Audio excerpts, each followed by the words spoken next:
वहाला भाई बहन, सच्ची ॻाल्हि कार्यक्रम में पाण गीत शास्त्र जे पुस्तक जो हेवर अभ्यास करी रहिया आहियूं।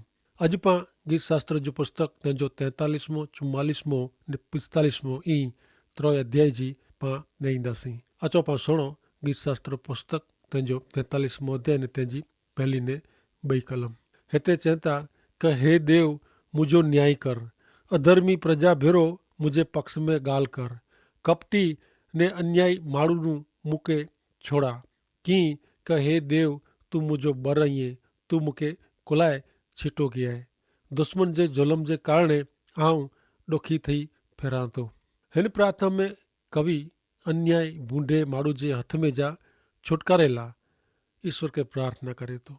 अन्याय बूंढो माण्हू उहो आहे कि जेको सत्य ने न्याय जे बदिले असत्य में आनंद करे थो, ख़ुशि थिए थो, राज़ी थिए थो। उहो अहिड़े ईश्वर जे कारण कल्पना जा देव देवी जो भजन कयूं था। उहो न्याय माण्हू जेको ईश्वर जो भजन करे थो, इन खे हैरान करे थो।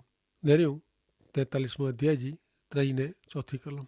तोजो अजवारो ने सत्य हलाए कि हू मूंखे डोरे, हू मूंखे तुंहिंजे पवित्र डूंगर में ने तुंहिंजे मंडप में कोठी अचे। तॾहिं आऊं देव जी वेदी वटे, देव जेको मुंहिंजो अति आनंद आहे, इन वटे वेंदो। हे देव, हे मुंहिंजा देव, आऊं वीणा से तुंहिंजी आभार स्तुति करींदो। गीतकर्ता किन अजवारे जी ने सत्य जी ॻाल्हि करे थो। बचाईंदल उद्धारकर्ता मसीहा विषय जणाईअ था कि जेको सॼी मानव जात खे ईश्वर जो अजवारो ॾिने आहे ने पिंड सत्य ईश्वर आहे, उहो साबित कयईं आहे। जंहिंखे पाप रूपी अंधारे में विंदल ते अजवारो पाड़े आहे, उन खे अजवारे में डोरे आहे ने सचे मार्ग में डोरी रहिया आहीं।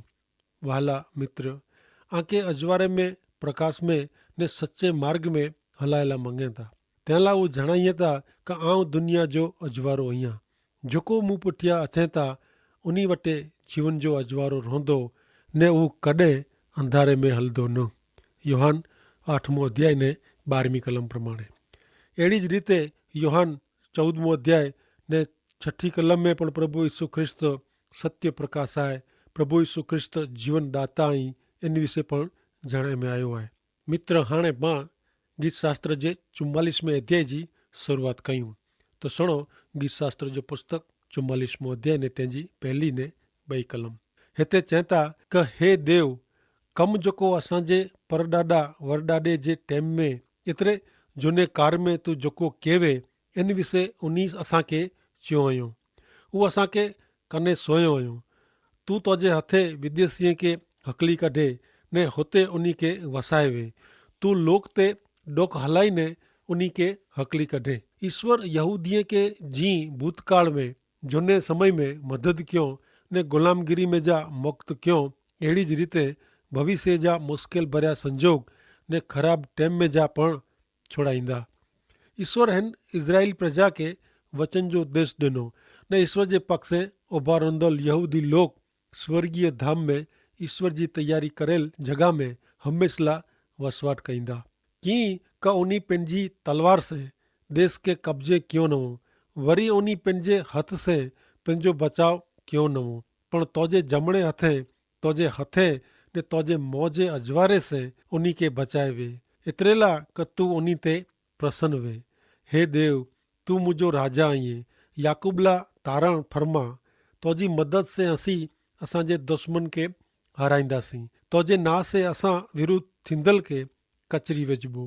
कीअं कि आऊं मुंहिंजे धनुष्य ते भरोसो रखंदो न, ने मुंहिंजी तलवार पण मुंहिंजो बचाव करींदी न।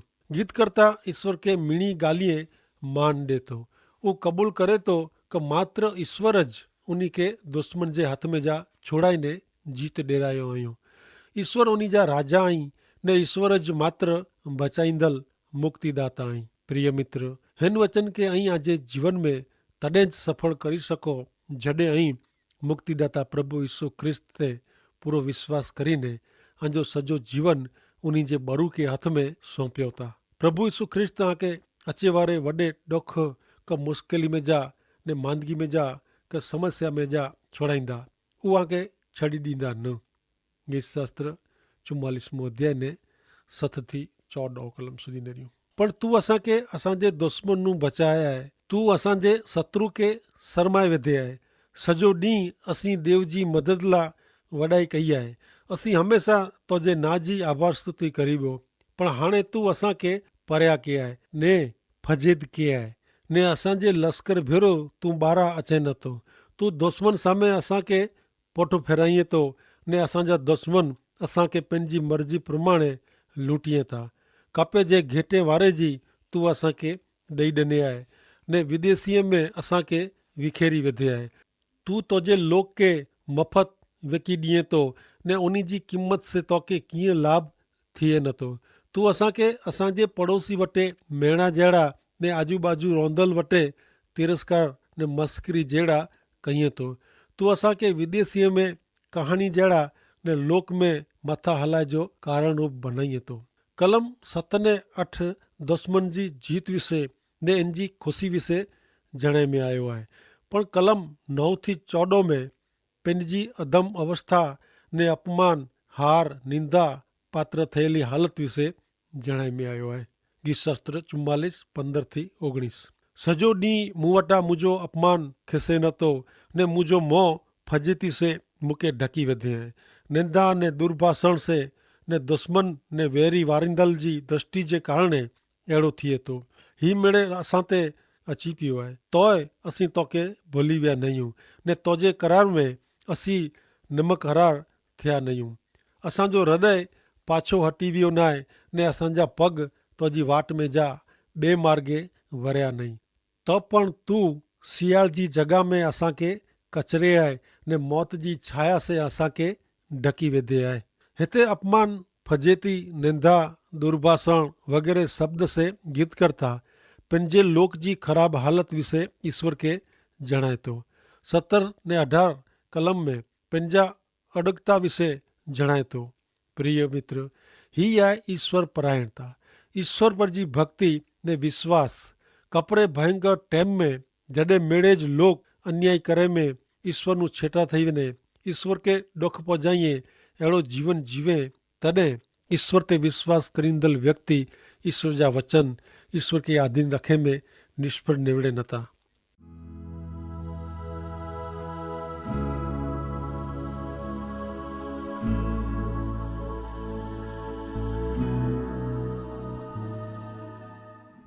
नेरियो 44मो अध्याय 20 थी 26 कलम में कोर चवनि था, जो असीं असांजे देव जो ना भुली विया वो अथवा पारके देव वटि असीं असांजा हथ लम्हा कया वएं त देव जेको हृदय जी छानी गुप्त ॻाल्हियूं ॼाणे था उहो कोरो गोती नहीं कढी कीअं कि तुंहिंजे कारणे असीं सॼो ॾींहुं मारिया वञूं था। कपे जे घेटे जहिड़ा असांखे लेखे में अचनि था।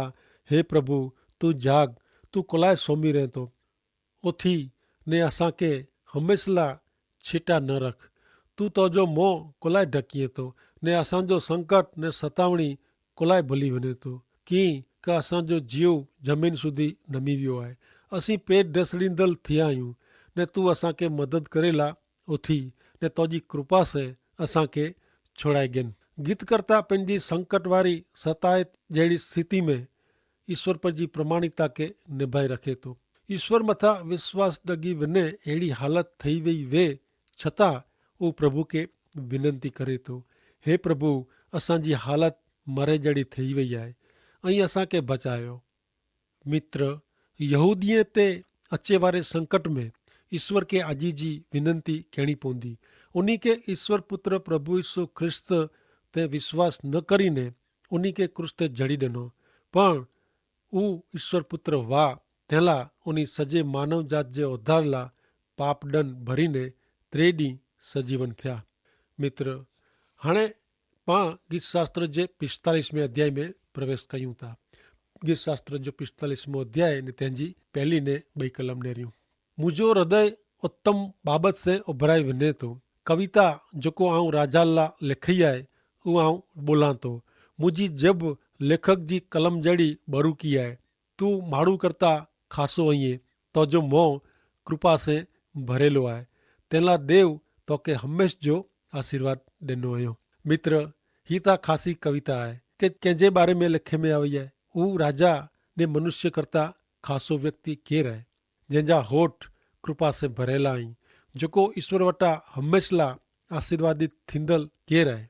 मित्र, हिन मेड़े सवाल जा जवाब ला ज ऐं अलग अलग व्यक्ति सामे नेरियो ने ओ व्यक्ति केर है उ नक्की करियो त मात्र प्रभु यीशु ख्रिस्त ज पंहिंजे ध्यान में अचनि था। कारण प्रभु यीशु ख्रिस्त संपूर्ण मनुष्य ने संपूर्ण ईश्वर वा। उ पृथ्वी ने मानव जात जा सच्चा राजा आहीं। मित्र, प्रभु यीशु ख्रिस्त कोई पण व्यक्ति के कॾहिं ज श्राप ॾिनो न हुयो। उन्ही जे मुंह में कॾहिं पण कूड़, कपट का असत्य नवो ने आए न। उन्ही पापी माण्हू के जीवन ॾींदे माफ़ी जा शब्द बोलिया आहीं ने तंहिंला ईश्वर उन्ही के हमेशा जो आशीर्वाद ॾिनो हुयो। अॻियां नेरियूं गीत शास्त्र जो पुस्तक तंहिंजो 45 अध्याय ने 3 कलम। हे पराक्रमी, तोजी तलवार तोजी कमर में ॿध, तोजो गौरव ने प्रताप धारण कर। हिन कलम में प्रभु यीशु ख्रिस्त जे बे आगमन विषे जणाए में आयो आहे। प्रभु यीशु ख्रिस्त हाणे तारण तरीके न पण न्यायाधीश तरीके अचींदा ने तंहिंला न्यायाधीश जे हथ में न्यायासन हूंदो ने उन्ही जे बे वक़्त जे आगमन में उ उन्ही ते अविश्वास करींदल के, बंडखोर के, ख्रिस्त विरोधी के ने शैतान के हमेशा सार्वकालिक मरण जे मोह में नरक में धकेली ॾींदा। प्रभु यीशु ख्रिस्त न्यायकाल दरमियान पंहिंजो गौरव ने प्रताप धारण करींदा। गीत शास्त्र 45 ने 4 कलम पाणे नेरियूं। सत्य, नम्रता ने न्यायपणे जे अर्थे तोजे प्रतापे सवारी करीने विजयवंत थी। तोजो जमणो हथ तोके भयंकर कम सेखारींदो। ईश्वर विजयवंत आई ने उन्ही जे विषय में हिते 3 बाबतूं जणाए में आई आहे। पहली बाबत सत्य, ॿई बाबत नम्रता ने 3 बाबत आहे न्यायपणो। मित्र, आके अहिड़ा गुण कोई राजा में, राजकारणी में, का प्रधान, का वॾा प्रधान में निरेला मिले था। प्रभु यीशु ख्रिस्त जो राज्य सत्य, नम्र ने न्यायी आहे। हाणे नेरियूं 45 अध्याय जी 6 कलम। हे देव, तोजो राज्यसन सनातन आहे, तोजो दंड योग्य राजदंड आहे। ईश्वर जो राज्यसन न्याय जो राज्यसन आहे। मित्र, अॼु दुनिया के न्यायी राजा जी ज़रूर है। मित्र, पाके ईश्वर जे राज्य जी ज़रूर है। ईश्वर प्रभु यीशु ख्रिस्त पंहिंजा सच्चा राजा आहीं ने हू अनंत काल जा राज्य करींदल राजा आहीं, जंहिंमें पाके ने हिन पृथ्वी के शांति मिले वारी है। माथी अनुसार शुभ संदेश जे 25 अध्याय जी 31 कलम प्रमाणे जॾहिं मानव पुत्र राजा तरीके उन्ही जे मिड़े दूत भेरा अचींदा, तॾहिं उ राजगादी ते वेंदा। न्यायाधीश पृथ्वी जा असली राजा प्रभु यीशु ख्रिस्त पंहिंजो राज्य स्थापींदा ने तॾहिं ज माण्हू खे सच्ची शांति जो वास्तविक ने कायमी अनुभव थींदो। भले हाणे पनेरियूं गीत शास्त्र जे 45 अध्याय जी 7 कलम कुर चए थी। हिते चए था क तोके न्याय में प्रेम आहे ने दुष्टता में विरोध आहे। तंहिंला देव तोजे साथी नु खासो लेखीने खुशी जे तेल से अभिषिक्त कियो हुयो। ही राजा अभिषिक्त राजा आहे। ख्रिस्त शब्द जो अर्थ थिए तो अभिषिक्त ने ख्रिस्त उ प्रभु यीशु ख्रिस्त जो ईश्वर तरफ से ॾिने में आवल ना आहे ने ईश्वर पुत्र प्रभु यीशु ख्रिस्त न्यायपणे के प्रेम कईए था, अन्याय के न। उन्हीं के दुष्टता मथे खार आहे ने परिणामे ईश्वर पंहिंजा अभिषिक्त तरीके पसंद कियो। उन्हीं के खासे में खासो ना ॾिने में आयो। मित्र, प्रभु यीशु ख्रिस्त हिन पृथ्वी ते संपूर्ण मनुष्य बनी आया। उन्हीं जे आगमन जो अचे जो कारण मानव पाप निवारण, मानव मुक्ति जो हो ने उन्हीं उन कम के पूरो कियो। हाणे नेरियूं अॻियां 45 अध्याय जी 8 ने 9 कलम। तोजा मेड़े वस्त्र बोड़ अगर ने तज जी सौगंध से महके था। हाथी दांत जे महल में तारजा वाजिंत्र तोके खुश कईए था। तोजी मानीती स्त्रीअ में राजपुत्रियूं ऐं तोजे जमणे हथे ओफिर जे सोन से शणगारेल रानी जी उभा रहनि था। गीतकार पंहिंजे गीत में राजा जो मान महिमा वधारींदे सुगंधी द्रव्य जो उल्लेख कई था ने 9 कलम में जिन राणी जो उल्लेख करे में आयो आहे उता ईश्वर पुत्र प्रभु यीशु ख्रिस्त ते विश्वास करींदड़ लोक जो समूह आहे। प्रभु यीशु ख्रिस्ते विश्वास करींदल जन समूह के समाज मंडल अथवा तो समाज मंडली जे में अचे थी। मित्र, बाइबल में प्रभु यीशु ख्रिस्ते विश्वास करींदल लोग जे टोरे के लोक समाज मंडल के कन्या जे में आई है। जी कुंवारी कन्या के पंहिंजे पति के मिलेला तैयार करे में अचे थी, शणगारे में अचे थी, ती समाज मंडली प्रभु यीशु ख्रिस्त के मिलेला तैयार थी रही है। वो आत्मिक शणगार से पेन के सजाए थी। अज समाज मंडल जो हरेक व्यक्ति आत्मिक रीते भरपूरी में पवित्र आत्मा से भरेलो वे वो प्रभु के घणे गमे तो। एतरे समाज मंडली प्रभु यीशु ख्रिस्त के मिलेला तैयार थी रही है।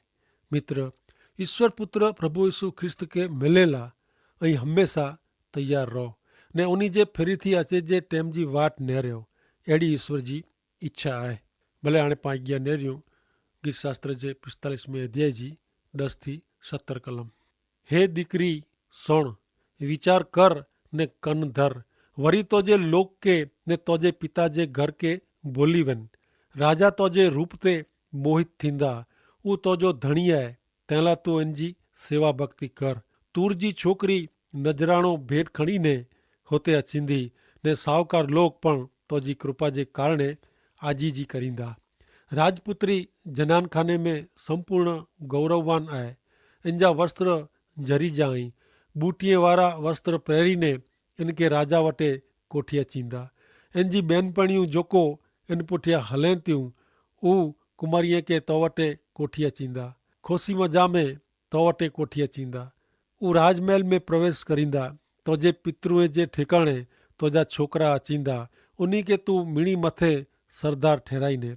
आऊं पेढ़ी दर पेढ़ी तोजे ना जी यादगिरी रखाईंदो, तंहिंला लोग हमेशा तोजी आभार स्तुति करींदा। मित्र, कलम 10 ने 11 में प्रभु यीशु ख्रिस्ते विश्वास करींदल समाज मंडल ला लिखे में आई है। प्रभु यीशु ते विश्वास करींदल व्यक्ति ख्रिस्त जी कन्या आहे। ऊ इनजी अधीनता में उन्हीं जो भजन कीर्तन करे में ने पंहिंजे जीवन से ख्रिस्त के मान देने में धन्यता अनुभवे तो। प्रिय मित्र, पाप, डाग ने चोखो जीवन ईश्वर के प्रिय है ने उन्हीं के अड़ो जीवन गमे तो। ईश्वर पुत्र पापी व्यक्ति जा पाप भूसी ने इनके शुद्ध कहिए था। शुद्ध थियल व्यक्ति ईश्वर जी अधीनता में शुद्धता में पंहिंजो जीवन जीवे, तंहिंसे ईश्वर के मान महिमा मिले तो। कलम 12 થી 17 में प्रभु यीशु ख्रिस्त ते विश्वास करींदल समाज मंडल जी सुंदरता संभार ने इनके मिले वारा मान महिमा विषे जणाए में आयो है। प्रिय मित्र, ईश्वर जी नज़र में अहीं कीमती आयो ने ईश्वर आके मान महिमा ॾिनेला मंगे था। जॾहिं प्रभु यीशु ख्रिस्त हिन पृथ्वी ते न्याय करेला अचींदा, तॾहिं उन्हीं ते विश्वास करींदल उन्हीं जी अधीनता में रहंदल लोक के चवंदा, मुझे पिता वटा आशीर्वाद मेळवेल ऐं मेड़े अचो। ने हिन सृष्टि जे सृजन अगाउ राज्य जेको आला तैयार करे में आयो आहे उहो गिनो। ही शब्द प्रभु यीशु ख्रिस्त ते विश्वास करींदलेला ऐं पण अविश्वासीअ के ने भूंडे लोक के ईश्वर चवंदा। माथी अनुसार शुभ संदेश जे 25वें अध्याय जी 41वीं कलम प्रमाणे जेको डाबी तरफ़ अहीं उन्हीं के प्रभु यीशु चवंदा क अहीं जेको ईश्वर जे कोप नीचे आयो उहो मुनू परियां भजो। शैतान ने इन जे सेवक ला जेको हमेशा अग्नि तैयार करे में आयो आहे, इनमें पो। मित्र, पाला हिकिड़ो ज मार्ग आहे सचो प्रभु यीशु जो पा इन मार्ग में नहीं हलो तो पोइ पाके पण कदाच अहिड़ा वचन सुणना पे तो अञा पण पंहिंजे जीवन में समय आहे, तक आहे का पां प्रभु यीशु ख्रिस्त के અહીં ઓળખો ને પ્રભુ यीशु ख्रिस्त जो અહીં સ્વીકાર કર્યો કે જેથી કરીને આકે પણ ઈશ્વર પિતા છે કે અહીં ઈશ્વર પિતા જા આશીર્વાદ મેળવેલ આયો ને એન સૃષ્ટિ જે સર્જન અગાઉ રાજ્ય જેકો આનલા તૈયાર કરે में आयो आहे उहो गिनो ने आशीर्वाद मेळव्यो। तंहिंला ईश्वर पिता खे सहाय કર્યો। आमीन।